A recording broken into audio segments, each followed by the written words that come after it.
வணக்கம். கடகராசி குரு பெயர்ச்சி பலன்கள் 2025. கடகராசியான உங்களுக்கு குரு பகவான் பெயர்ச்சி பெறப் போகிறார். வருகின்ற 11ஆம் தேதி 5ஆம் மாதம் 2025 குரு பகவான் பெயர்ச்சி பெறுவார்.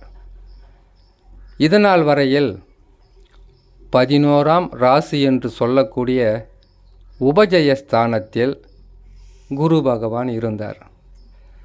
உபஜயஸ்தானம் என்பது லாபங்களை கொடுப்பது, கஷ்டங்களை தீர்ப்பது, துன்பங்களை துடைப்பது, வருமானம் பெருகுவது, வெற்றிகளை பெறுவது.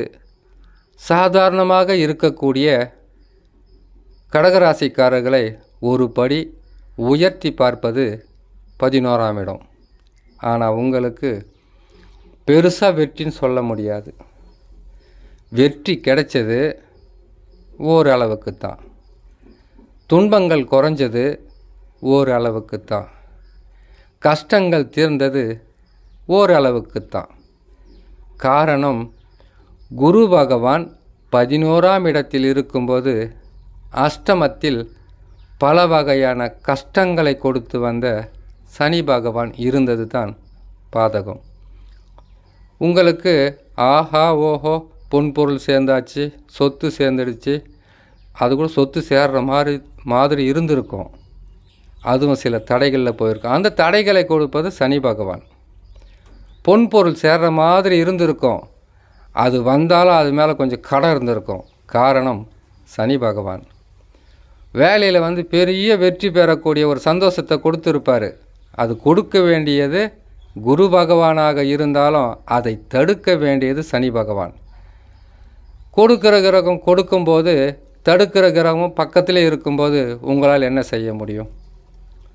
ஆகையால் 11ஆம் இடத்தில் வருவதற்கு முன்னே 10ஆம் இடத்துல இருந்தார் பாருங்க.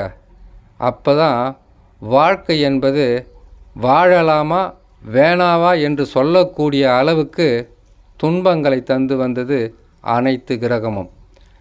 இப்போது குரு பகவான் உங்களாலேயும் வாழ முடியும், நான் நல்ல இடத்திற்கு வந்தால் பிரச்சனைகளை குறைப்பதற்குண்டான வழியை என்னால் காட்ட முடியும் என்பதை நிரூபணம் செய்து உங்களுடைய தொல்லைகளும் சிக்கல்களும் அதிலிருந்து ஓரளவுக்கு காப்பாற்றக்கூடிய அளவிற்கு குரு பலமாக உங்களுக்கு உதவிகளை செய்து வந்தார். இப்பொழுது குரு பகவான் மாற்றம் பெறுவார். மனசுக்கெல்லாம் கஷ்டப்படாதீங்க கடகராசிக்காரங்க. கிரகங்கள் மாறும்போது வாழ்க்கையில் நன்மையும் தீமையும் கலந்தே இருக்கும். ஒரு காலகட்டத்தில் இது எல்லாமே உங்களுக்கு இப்போ இருக்கக்கூடிய பிரச்சனைகள் எல்லாமே அனைத்தும் மாறி நல்ல நிலையில் வருவீங்க. இப்போ இருக்கக்கூடிய சூழ்நிலை ஓரளவுக்கு நல்லா இருக்கும். இன்னும் கொஞ்சம் நல்லா இருந்தால் பிரச்சனைகளை முடிச்சுட்டு நல்ல நிலையில் நம்ம வாழலாமே அப்படி என்கின்ற ஒரு மனநிலையில் தான் கடகராசிக்காரங்க இருக்கணும். ஆனால் கடகராசிக்காரனை நீங்கள் கஷ்டங்களை அனுபவித்து துன்பங்களை அனுபவிச்சிங்கன்னு சொல்லாதீங்க.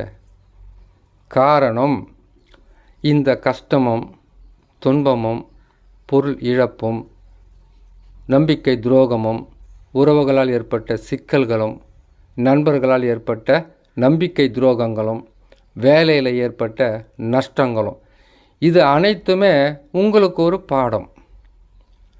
ஏன்னு கேட்டிங்கன்னாக்கா, நாம் எந்த படிப்பும் படிக்கலைன்னா கூட இந்த கிரகங்கள் தவறான இடத்திற்கு வரும்போது அனுபவ பாடம்னு ஒன்று இருக்கும்.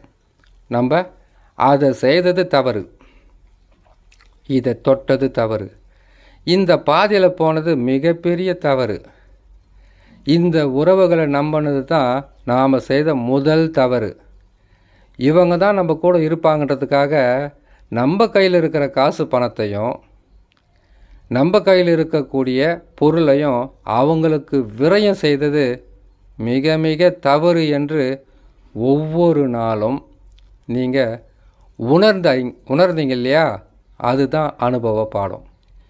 இனிமேல் உங்களுக்கு குரு பகவான் 12ல் வந்து அதுக்கப்புறம் ஜென்ம ராசியில் வந்து ராகு கேதுக்களும் பாதகமாக வந்து போகிற வரைக்கும் கொஞ்சம் கஷ்டமாக தான் இருக்கும்.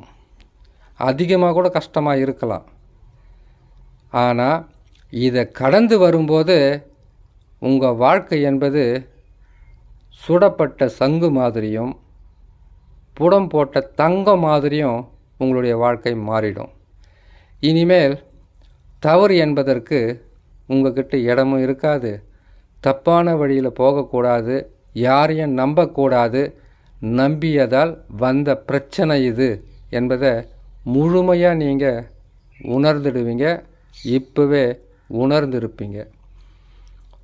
குரு பகவான் 12ஆம் இடத்திற்கு வந்தால் வீணான விரய செலவுகள் இருக்கும்.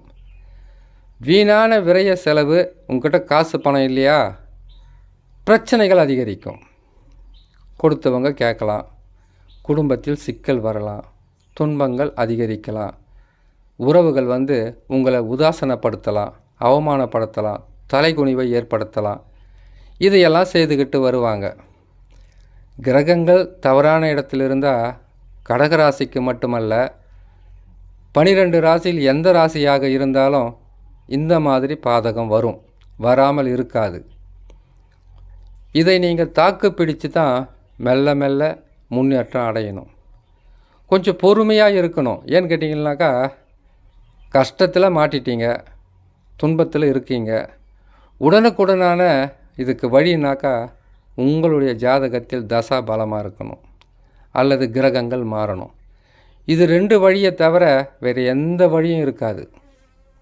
நீங்கள் எவ்வளவு முயற்சி செய்தாலும், எவ்வளவு கடினமாக உழைத்தாலும், உங்களுக்கு வர வேண்டியது எதுவோ, தடுக்க வேண்டியது எதுவோ, கெடுக்க வேண்டியது எதுவோ அதையும் மீறி தான் உங்கள்கிட்ட வந்து சேரணும். வாழ்க்கை என்பது அவ்வளவு எளிதாக வெற்றிகளை கொடுத்து விடாது.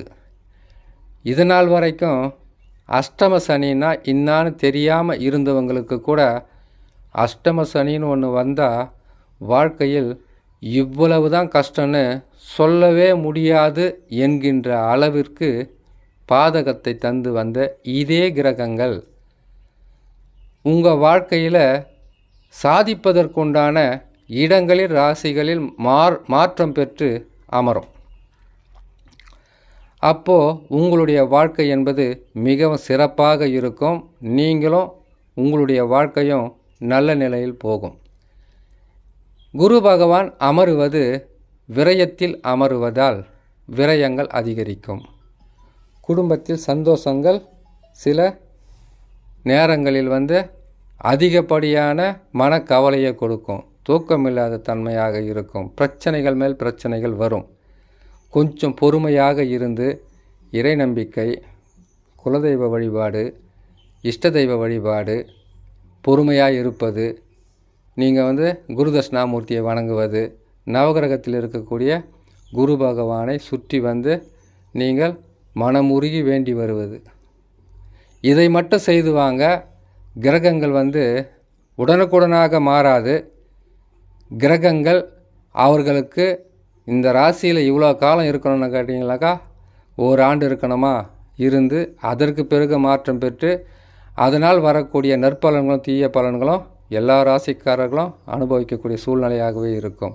ஆகையால் கடகராசியான நீங்கள் பொறுமையாக இருந்தாலே குரு பகவானால் மட்டுமல்ல, மற்ற கிரகங்களால் வரக்கூடிய பிரச்சனைகளை கூட நீங்கள் தாண்டி வந்து அதற்கு பிறகு வெற்றி பெறலாம் என்று சொல்லி இன்னொரு நல்ல பதிவில் உங்களை நான் சந்திக்கிறேன். நன்றி, வணக்கம்.